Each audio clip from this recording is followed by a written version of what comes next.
A warrior is measured by the quality of the foes he defeats.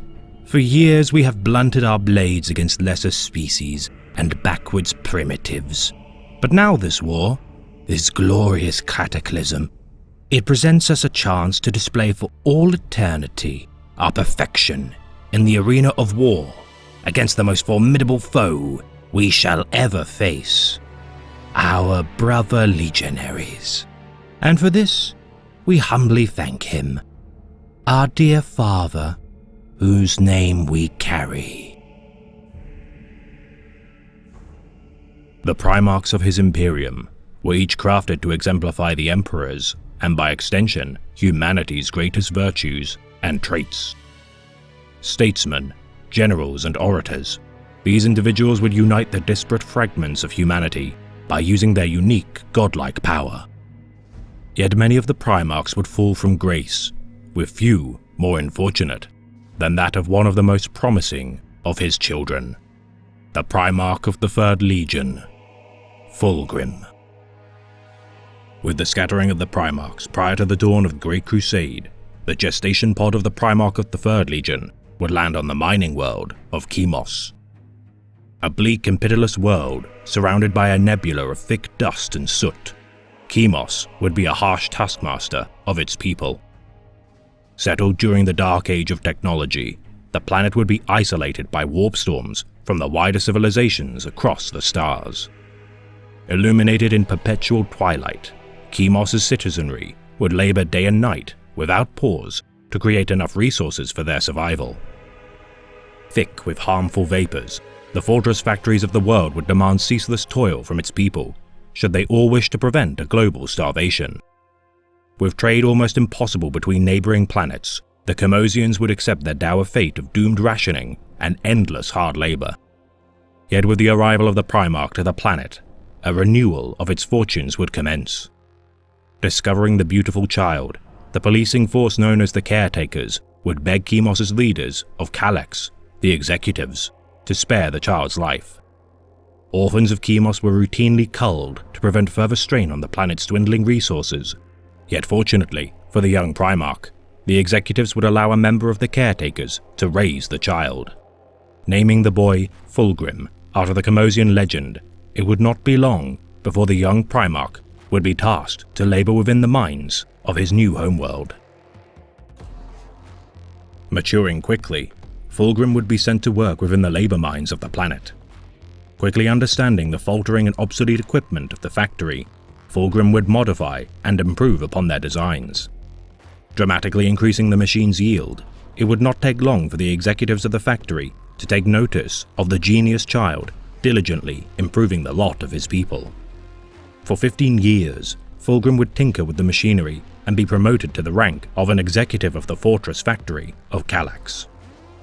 Observing the plight of the factory workers in a new light, Fulgrim would train and organize engineers to travel with him to each neighboring factory. Under his guidance, the engineers would repair and improve the factory's machinery. Salvaging long-dormant artifacts from the Age of Strife, the mining production of the planet would exponentially improve.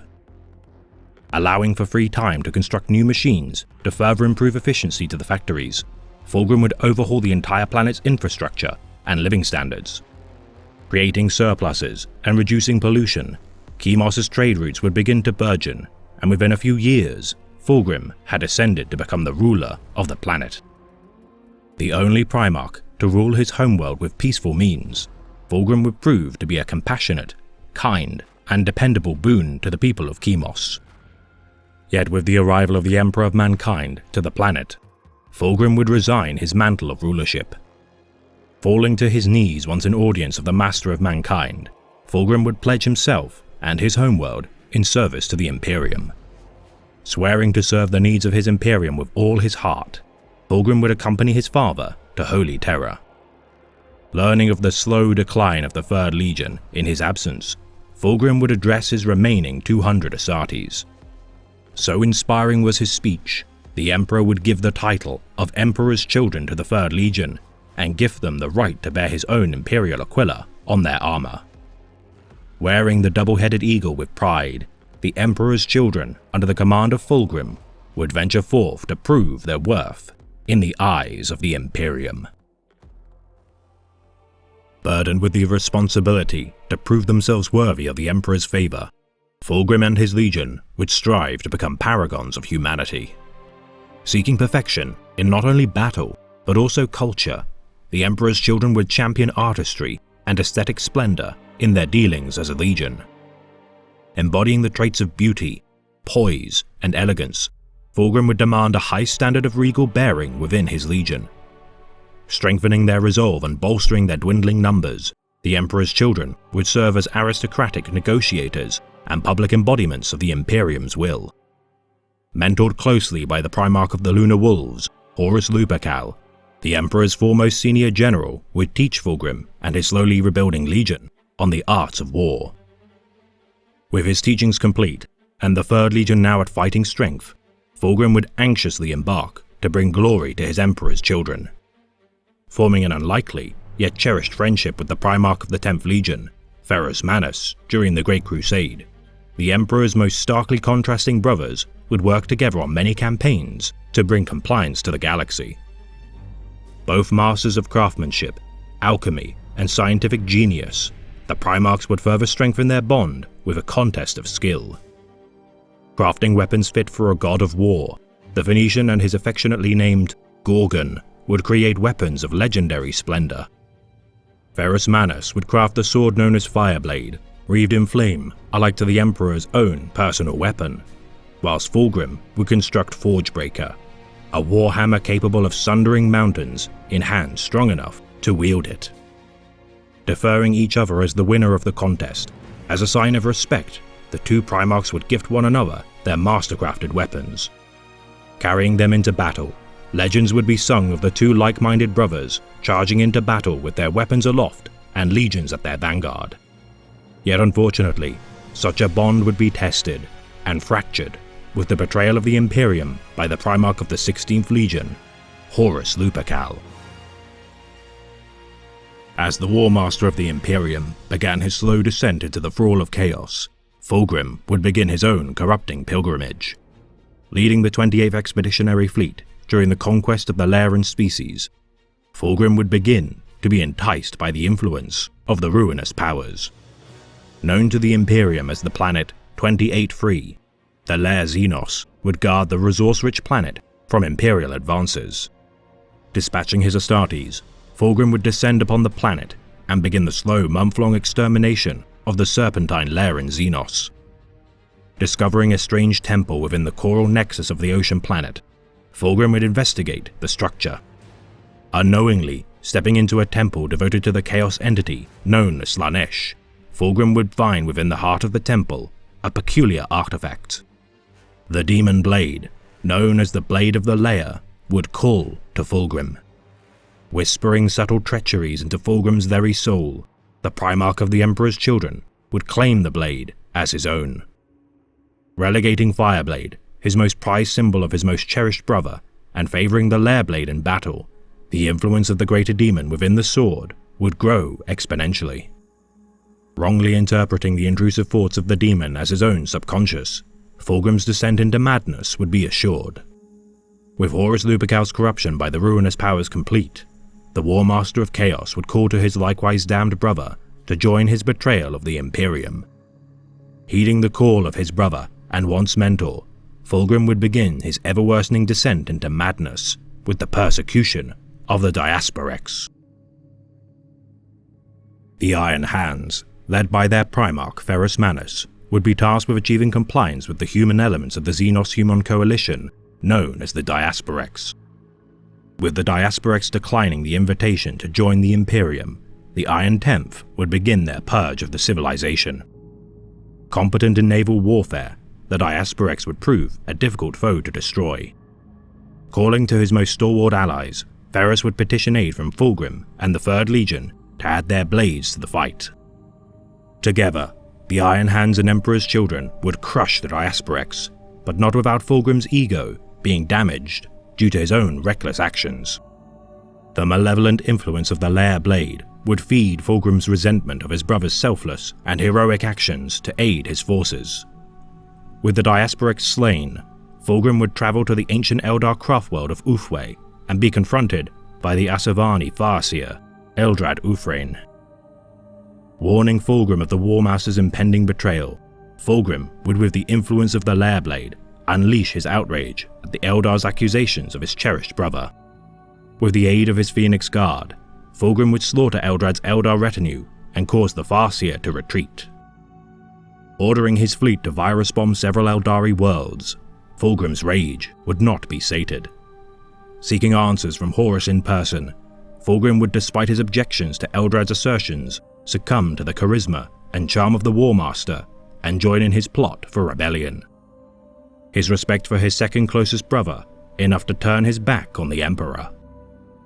Promised true perfection should he submit to the powers of chaos, Fulgrim would meet once more with his most adored brother, Ferrus Manus, in an attempt to sway the Iron Tenth to join the traitor cause.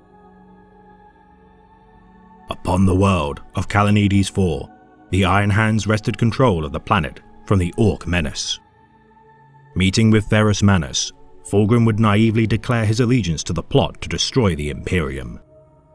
Enraged, the stalwart hero of humanity, Ferrus Manus would attack Fulgrim.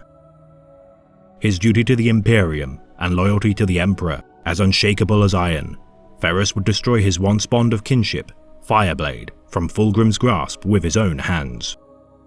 With the sword's destruction, Ferrus would be incapacitated, with Fulgrim taking his own craft, Forgebreaker, in his hands. Unable to slay his brother, Fulgrim would settle for slaughtering the Gorgon's Morlock honor guard. The Emperor's children would submit to the thrall of the being known as Slaanesh, and with their mutated bodies and souls, reinforce the War Master's staging ground of the Istvan system. With Horus's betrayal laid bare for all to see, the Emperor would dispatch his remaining loyal sons to bring the traitors to justice. Spoiling for revenge, Ferrus Manus would lead the charge to Istvan V. Alongside the Salamanders and Raven Guard legions, the Loyalists would face the traitors in battle. Against the World Eaters, Death Guard, Sons of Horus, and their own most hated foe, the Emperor's children, the Iron Hands would seek to destroy the Phoenician and his ilk. Yet as the second wave of reinforcements to the battle arrived, the legion sent to purge the traitors to the throne would instead join them. The Iron Warriors, Night Lords, Word Bearers, and Alpha Legion would turn on the Loyalists and outnumber their forces with overwhelming firepower. Ferrus Manus, betrayed once more, would face his beloved brother, Fulgrim, in battle. Armed with the reforged Fireblade, Ferrus Manus would make a desperate final act to avenge his honor guard, lost friendship, and the memory of his once virtuous brother. Upon the Urgal Depression, Fulgrim and Ferrus would clash, yet armed with the demonically imbued Demon Blade, Fulgrim would cleave Ferrus's head from his body with a slice of the Lair Blade. As if awakening from a deep slumber, Fulgrim would look upon his slain brother and grieve at his heinous actions. Stricken with grief, Fulgrim would submit to the whispers of the Lair Blade, which promised to absolve him from his sorrows. Freed from its prison, the greater demon would possess Fulgrim's body and imprison the Phoenician's soul. Now replaced by the demon of the Lair Blade, Fulgrim would exponentially hasten the corruption of the Emperor's children. Revealing itself to the War Master, Horus and the demon would reach an understanding that it shall remain in control of the Phoenician's body should it continue to aid the traitor war effort. Gifting the severed head of the first Primarch to fall during the heresy, Ferrus Manus, the demonically possessed Fulgrim would join the remaining 7 Primarchs of the traitor cause at the conclave above Horus's flagship, the Vengeful Spirit. Lorgar Aurelian, Primarch of the Word-Bearers Legion, would observe the presence within Fulgrim and attempt to exorcise it from the Phoenician's body. Failing to dominate the being, Lorgar would weaken the demon's hold on its prey, yet withdraw from the conclave, unsuccessful in his attempt to free his brother. Upon the Emperor's Children flagship, Pride of the Emperor, the senior members of the 3rd Legion would continue efforts to exorcise their Primarch. Under the supervision of the Chief Apothecary, Fabius Bile, Captains Lucius, Julius Caesarion, and Marius Virosian would begin their ministrations.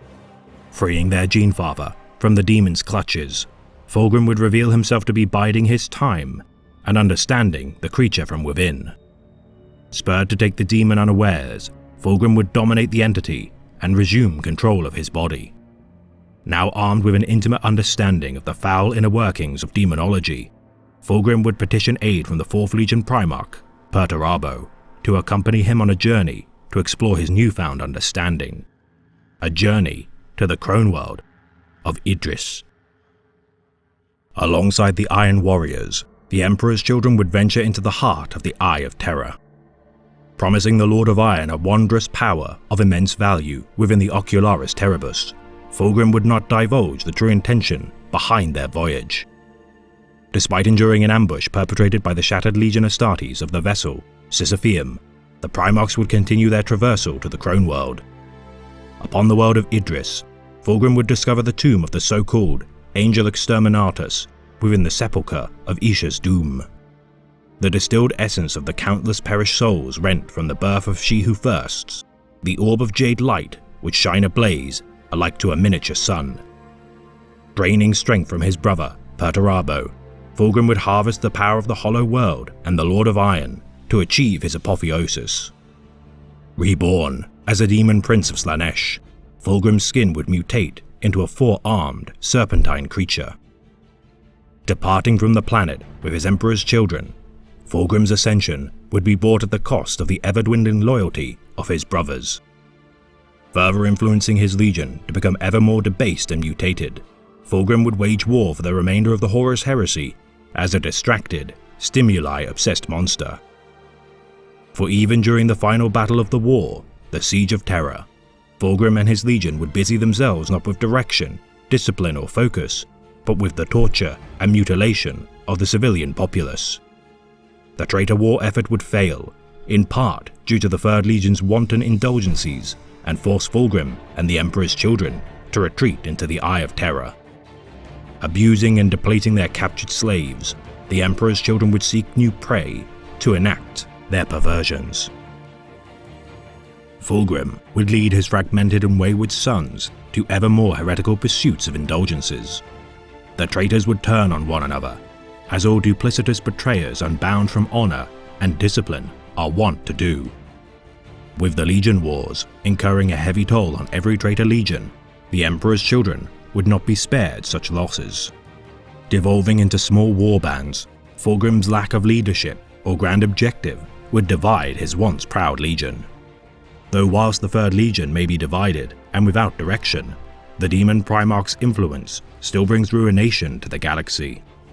Confronted by the Primarch of the Ultramarines, Rabute Guilliman, during the scouring of the traitors, following their failed coup, Fulgrim would prove to be a dangerous foe. During 121.M31, the 13th Legion would seek retribution from the Emperor's children at the Battle of Fassala. Dueling the Ultramarines Primarch in single combat, Fulgrim would prove to be a deadly opponent, and with his chaos-infused form, slice the throat of Rabute Guilliman with a poison-infused blade.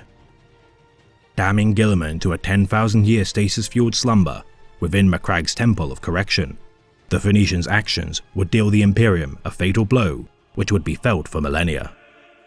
Yet with the return of the Avenging Sun during 999.M41, Rabute Guilliman's resurgent wrath demands vengeance against the Phoenician. And despite his long seclusion within the Eye of Terror, rumor persists that the chosen demon Primarch of Slaanesh once more unites his legion for war. His never-ending quest for his debased pleasures once more unleashed upon the galaxy. That which causes us trials shall yield us triumph. That which makes our hearts ache shall fill us with gladness. For the only true happiness is to learn, to advance and improve. None of this could happen without rejecting error, ignorance and imperfection. We must pass out of the darkness to reach the light. This has been a tale of the Great Imperium of Man, read by the Remembrancer. Fulgrim's descent into the clutches of the ruinous powers would be swift in the eyes of the Imperium, his ego and pursuit of perfection hastening his spiral into madness. Yet in my next transmission for Primarch, we shall elucidate the tale of another Primarch brought low by his ego and ambition. The Hammer of Olympia and Lord of Iron, Perturabo.